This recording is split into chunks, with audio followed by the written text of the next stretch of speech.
Hello, and welcome to another Ask Excite. I'm Tim Bushnell with Expert Cytometry.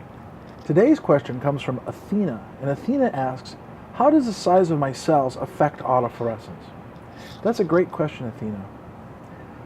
Autofluorescence is caused by compounds inside the cell that fluoresce naturally. They are naturally occurring compounds, and there's lists of these, of things like the flavonoids, the NADPH, etc., in addition to things like chlorophyll and other pigments that will fluoresce.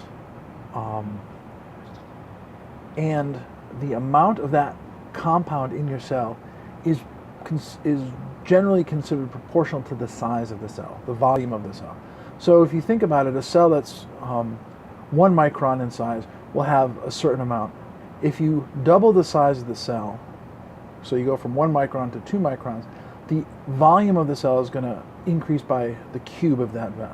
So you're going to have 8 times as much autofluorescence as you would in a cell that's 1 micron.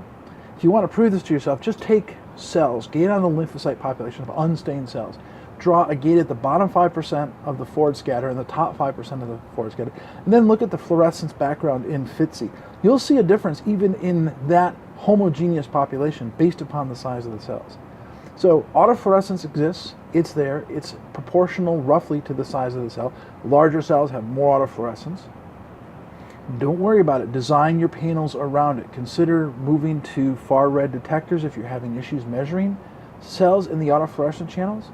I've never done any of this trypan blue quenching of autofluorescence, so I can't tell you if that's going to work. There's some literature out there that suggests it might.